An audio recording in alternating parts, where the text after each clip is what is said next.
Hey YouTube, it's your girl Sultry Lay, your favorite up and coming YouTuber. Tap in. But hey guys, we will be talking about, as you can tell by the title, 10 generational curses that we need to break. Number 1, keeping the predator of the family a secret. First of all, why do you want to keep whoever it is, if it's a girl, if it's a boy, why do you want to keep that person a secret? Shouldn't the world know, like, this is a person you do not trust around people, whether it's a rapist, a child molester, whatever. Like, this person, keeping a keen eye on them when they are around kids, women, men, whatever. We need to pay attention to these people. Why keep it a secret? Why keep it a secret? And then you guys allow these people to get into relationships with other people, ruin their lives, and then, because I'll be watching Fatal Attraction and stuff like that, like when they keep the predators or whatever a secret, when they finally leave these people or, you know, distance themselves from them, the people end up getting into a relationship with other people, and guess what? Sally, 24 years old, has just been found in a forest somewhere because you guys wanted to keep it a secret. We gotta stop that. Number 2, working 15 jobs to make ends meet. All right, 15 was a drag, but basically overworking. This is something I'll say specifically in the African American culture, other cultures as well, but I'm specifically speaking on the African American culture. We overwork. Like we literally put in tons of OT hours. We work on days that we're supposed to have off. We literally, we basically don't have time to do things that benefits our healing and whatever, because we're so focused on working. We work multiple jobs. And guess what that does? That takes away time from friends and family and your significant others. Like, we have to stop overworking. And then we're overworking for what? We are benefiting other companies. We're not benefiting our own companies.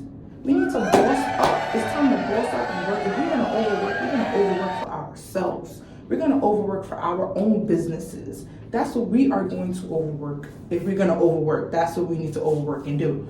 Not to help Walmart, Target, and all these other companies. Their dreams are already, it's happening. The goals were met. It's time for us to meet the goals. We gotta stop overworking, guys. Number 3, beating, cursing, and screaming at children. This is not it, ladies, and men too, because I'll be seeing some fathers do what they do or whatever. Like, we have to stop that. There are other ways that we can get through to these kids. Trust me, I was a nanny for 6 years, and I worked with kids in general for about 12 or 13 years, and I was a one-to-one paraprofessional. There are ways that you can get through to these kids without hitting. Granted, I got paid not to hit. I don't know how I would have reacted had I not been in these environments that has taught me, like, how to, you know, work with kids and how to speak to them, how to nurture them, and how to, you know, calm them down and stuff like that. So let's say I never worked with kids before. Like, I probably would resort to what I know growing up. A kid is bad, they get their ass whooped. Sorry, YouTube, I didn't mean to curse. A kid does something bad, they get a spanking. Or you fail in school, you get a spanking when you get home. No, how about we put that child in tutoring? How about we sit down with that child and speak to them and give them some of our life experiences when we did the same exact thing? Because 9 times out of 10, whatever the child is doing is something you have done before. Trust me. So we have to stop that. And then, like, cursing at them and, like, screaming and stuff like that. Like, I honestly feel like these things are traumatizing our children. Like, I know, I feel like it traumatized me. I watched it. Trust me, it's very traumatizing. We have to find other ways to get through to these children. The ways that we were brought up on, it's not it. Let's cut that. Number 4, not healing from traumas. Man, And you know what? That actually goes hand in hand with number 3, because usually a damaged parent will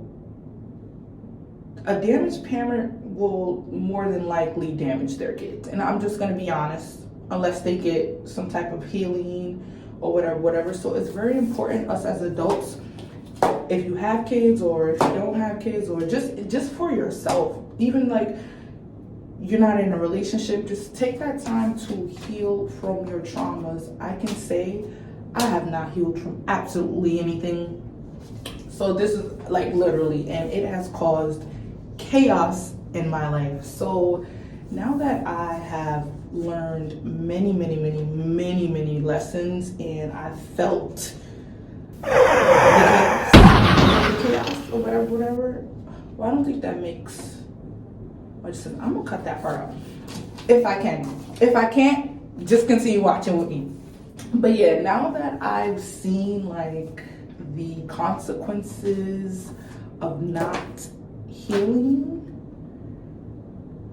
and the effects that it had on my life, I know like now's the time to find some sort of healing, to get help, speak to someone, speak on it.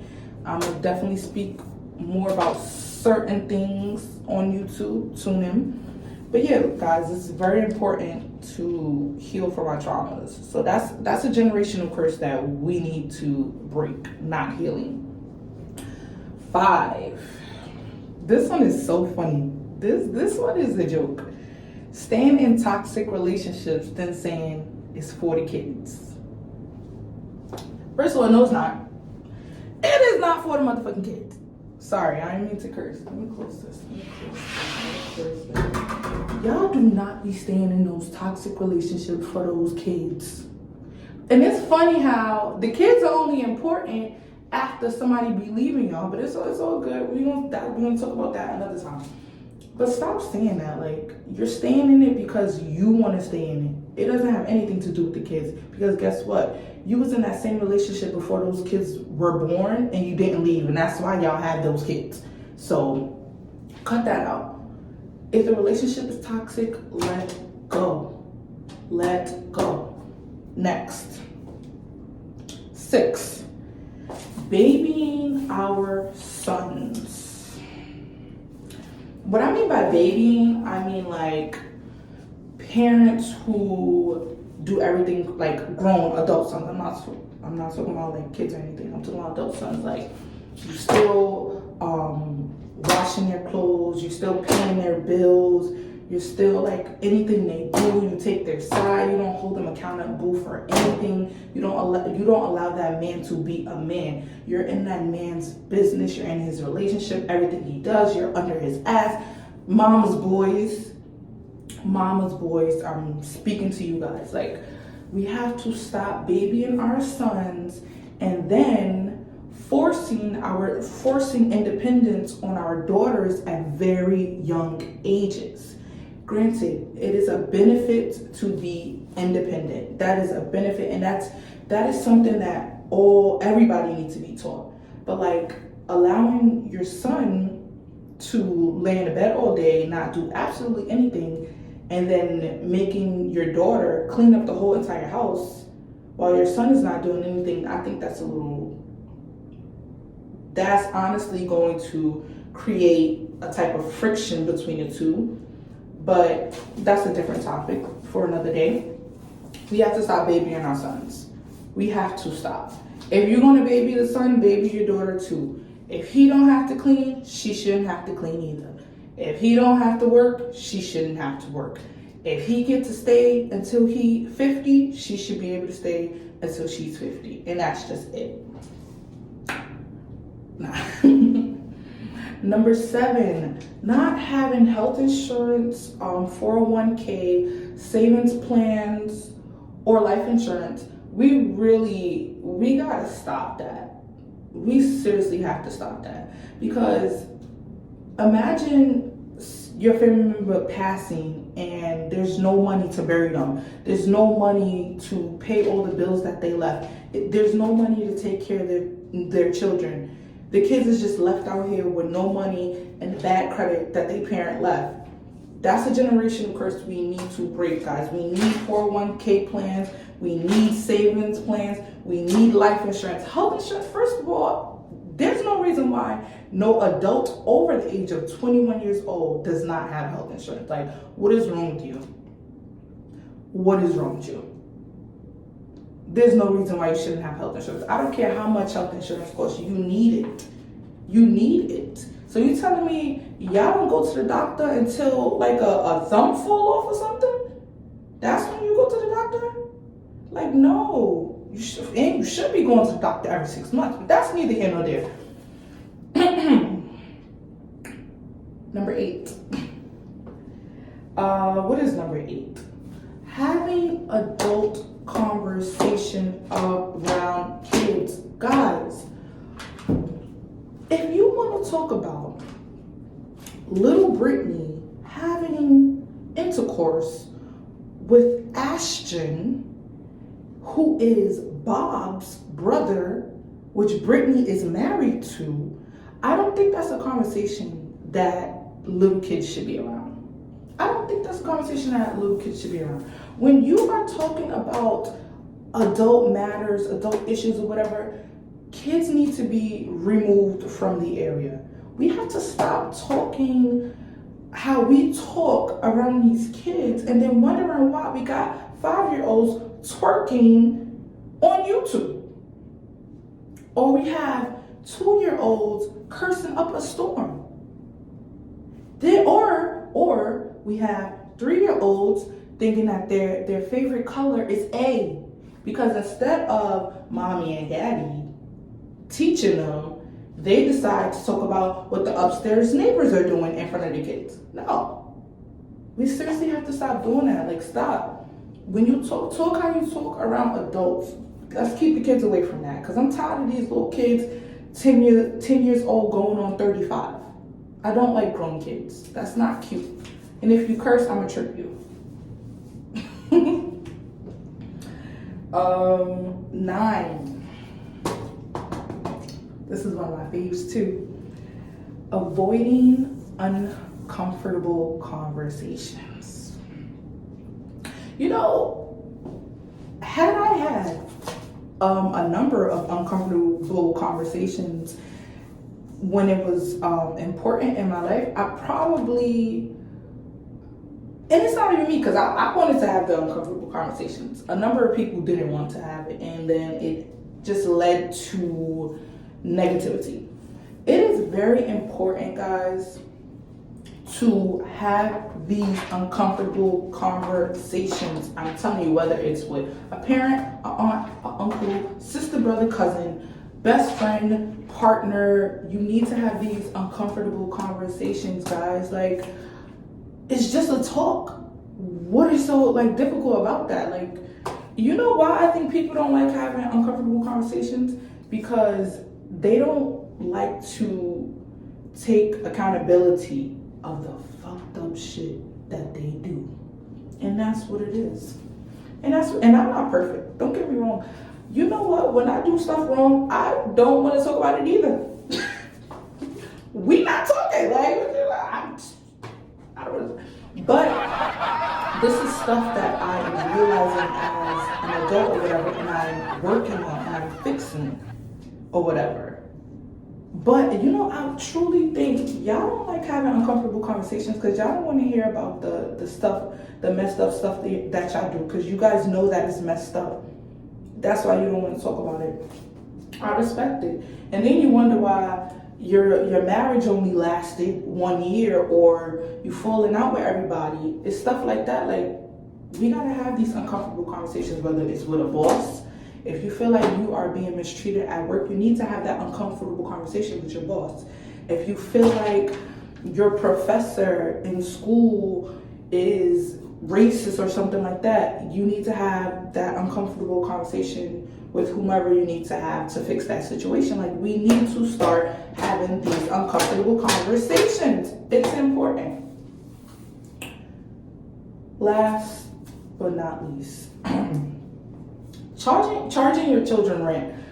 First of all, I think that that that's something that only us African Americans deal with. Like, I swear, I don't think any other culture, I can be wrong, you know, I'm just talking about stuff or whatever, but first, you brought me into this world. Like, I didn't ask to be poor. I didn't ask to be poor. And nor did I ask to be on this earth. Like, why would you charge me rent as soon as I get my first job? And I'm not speaking on me. I'm talking about, you know, us as a whole who get charged rent. Why would you charge your child rent as soon as they get a first job?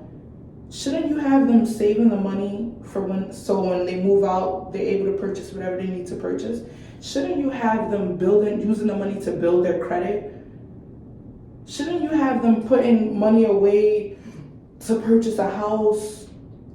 To even like put money away just in case they have children so their kids will be good? Stuff like retirement, all that other stuff that I mentioned. Number 7. Shouldn't you put the money away so it can go towards number 7? Like, I don't understand that. How do you, all right, granted, it is teaching your child some sort of independence. But you know what it is also doing? I think that makes kids build some I truly believe that. Because like, you looking like, I'm paying you to live here in a house that I never asked to even be born in. This is your house. Like you say, it's your house, so you should pay the bills. You should pay the bills. You should pay the bills. Or if anything, have your children pay rent and you take the money and you put it in a savings. How about that? Or you take the money and you invest it. You take the money to help build their credit. That's like, if you're gonna charge rent, how about you do that? You're taking the money to pay the Con Edison that you've allowed to build up for 7 months. No, you're taking the money to go out and gamble. You're taking the money to have crab legs. You're taking the money to go buy purses and stuff like that. You're taking the money to feed your boyfriend that you allow to stay here instead of having him help you pay rent. But the man can stay for free though. These are stuff. This is stuff that we really have to change. I know when I bring kids into this world, I want to be a healed parent. I want to be a gentle parent. And I also want to set my children up for financially stable. I want them to have perfect credit. Perfect credit. I want them to know how to manage their money. Stuff like that. Like, it's not that hard. It's not that hard, especially when we have like a ton of YouTube videos and TikToks and all this stuff on it now. Like, I feel like the parents that's coming up now, they have it way better than our parents do. So like, you guys have a head start or whatever. But yeah, guys, this concludes this concludes. Oh my God. Sorry.